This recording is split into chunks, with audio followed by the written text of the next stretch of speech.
nosso estudo de hoje, a lição 36 do livro Bênção da Paz, falta de fé.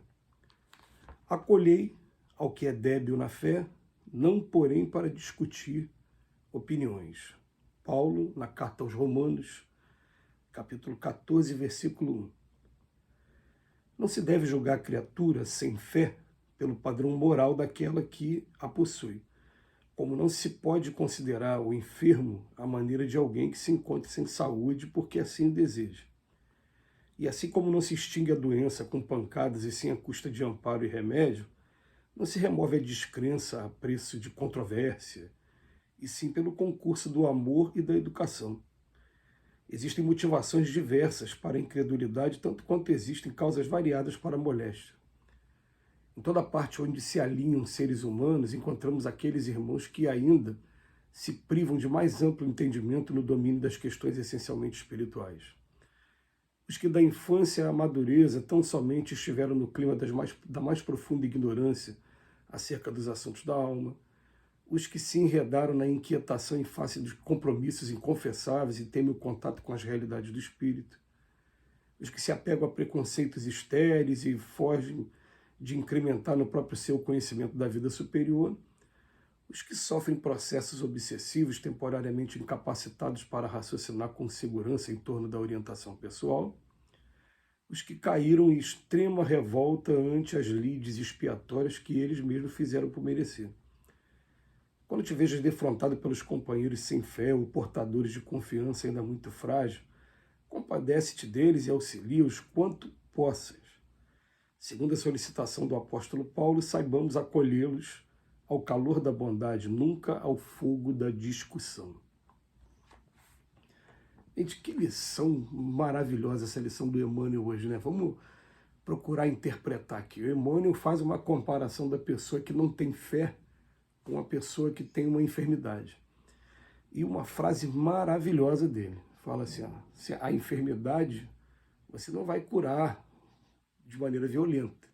Você vai curar com o diagnóstico e com o tratamento adequado para ela. Agora, é a mesma coisa a descrença, a falta de fé. A falta de fé você não vai nunca, mas nunca mesmo curar entrando em controvérsia, entrando em discussão. Pelo contrário, né? Ele vem falar para a gente, é pelo concurso do amor e da educação. Interessante que eu me lembro de, recentemente, pouco mais do que um ano, 2 anos talvez, um grupo de amigos que eu sei que eles não têm religião, eles se declaram ateus e não deixam de ser meus amigos e não deixam de ser amigos queridos. E numa oportunidade a gente parou para conversar todo mundo e eles vieram me questionar sobre a minha fé e querer, não era tirar dúvida, porque eles primeiro provocaram o assunto, né, da discussão sobre a fé, para depois questionar mesmo, mas não é o questionamento daquele que quer aprender, não, é aquele que pô, por que você está nessa? E teve um momento que eu falei para eles, só falei para eles o seguinte, falei, olha, você alguma vez já me viu discutindo religião com algum amigo meu? Falei, não, eles foram unânimes na hora. Não, pois é, porque a intenção é respeitar vocês, cada um dentro do ponto de vista. Aquele que é ateu, aquele que professa uma determinada religião, eu não tenho o direito de violentar a convicção religiosa de ninguém, né? Então, acho que o segredo é esse.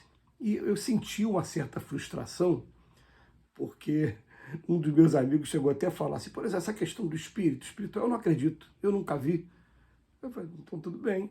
Eu não entrei nesse imbróglio para discutir qualquer coisa, porque não se tem que discutir religião. Aliás, a gente vai perceber o seguinte, né? As pessoas, quando elas estão dentro de suas convicções, quanto mais você tentar conversar, mais ela vai afirmar o seu ponto de vista, e quando ela estiver afirmando o ponto de vista, na verdade, a mensagem subliminar que ela está te passando eu penso assim e respeita a minha maneira de pensar. Eu não sou obrigado a pensar igual a ninguém. E ele está correto do ponto de vista dele. Então ele vem falar para a gente, o Emmanuel, olha só, a pessoa que não tem fé, 5 tipos de pessoa, e é muito legal o Emmanuel, a maneira de Allan Kardec, porque Allan Kardec também faz isso no livro dos médiuns, quando ele vai pegar lá do método, né, logo no início do livro, nos primeiros capítulos do livro, do método, aí ele começa assim, é muito natural a intenção de fazer proselitismo, de converter, quando você tem aquela certeza, mas saiba como você vai se relacionar com cada pessoa a partir do momento que você, através de uma análise, consiga enquadrar essa pessoa dentro de um desses casos aqui. Aí fala lá, o ateu, né, o incrédulo de má fé, aí vem cada caso e ele vem dando dicas para que a gente saiba como agir. É bastante interessante o capítulo, porque Allan Kardec ele vem falar para a gente assim, ó, dentro do cristianismo, Jesus, ele fala para os apóstolos assim, não vades ter com gentios ainda.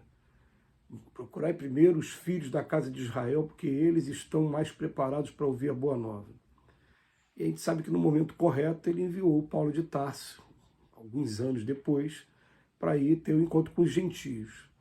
Da mesma maneira, a doutrina espírita fala, não violenteis convicção religiosa nenhuma.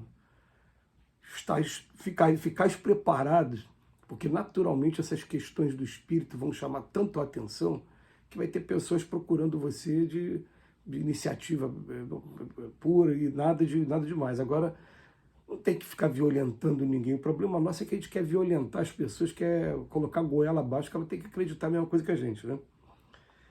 Ele coloca aqui, ó, 5 tipos de pessoa. Aqueles que, da infância à madureza, sempre estiveram no clima da mais profunda ignorância, não tiveram oportunidade de estudar, de absorver nada com relação à vida espiritual, estão vivendo plenamente a vida material. É um tipo um grupo de pessoas. Depois ele coloca aqui, ó, aqueles que ficam na inquietação, porque na verdade ele sabe que ele tem muitos compromissos, mas eles não querem ter a realidade do espírito agora. Também é muito grande o número de pessoas. Aliás, eu já vi pessoas falando, não, eu não quero nada com o espiritismo, não, que o espiritismo é muita responsabilidade, é muito compromisso, eu não quero compromisso com nada. O compromisso, na verdade, é compromisso de reforma íntima, e reforma íntima você vai ter que, sim, identificar aonde a gente prejudicou e reparar o mal que a gente fez, né? São esses compromissos. Aí o terceiro grupo, aqueles que se apegam a preconceitos estéreis e fogem de incrementar no próprio ser o conhecimento da vida superior. Então eu vou pegar aqui, né, eu simplesmente conheço pessoas que defendem que eu tenho que ter liberdade de pensamento, e aí eu me apego naquilo ali, não quero desprezo total com qualquer informação que venha ao contrário do que eu estou pensando. Aí vem o quarto, ó, os que sofrem processos obsessivos e que por isso são temporariamente incapacitados para raciocinar. A gente sabe desses processos de perseguição que acontecem, a gente sabe até que esses processos eles nunca acontecem por acaso, realmente quem está perseguindo tem os seus motivos, mas a gente sabe que a pessoa que está sofrendo o processo obsessivo, ela fica limitada em sua capacidade de raciocínio. E depois o outro, ó, os que caíram em extrema revolta ante as expiações que estão passando. A dificuldade que está passando para arrumar emprego, a dificuldade que teve do lar que foi destruído, enfim, a pessoa está tão revoltada. Então o Emmanuel enumera cinco grupos de pessoas que por conta disso vão estar numa falta de fé muito grande, e ele chama a gente para atenção. Gente, olha só, como é que termina? Quando te vejas defrontado pelo companheiro sem fé ou portadores de confiança ainda muito frágil, compadece-te deles, auxilia-os quanto possa. E segundo Paulo, né, saibamos acolhê-los ao calor da bondade, nunca ao fogo da discussão. Aliás, discussão que na maioria das vezes não só será estéril, não vai ter o menor resultado, mas além de ser estéril, vai provocar cada vez mais a divisão, cada vez mais a separação, e não vai chegar a lugar nenhum. A gente prova melhor a nossa fé através de atitudes, através das considerações que a gente tenha, através do carinho com o ser humano. Essa é a maneira da gente comprovar a nossa fé, e não através de discussões querendo impor o nosso ponto de vista.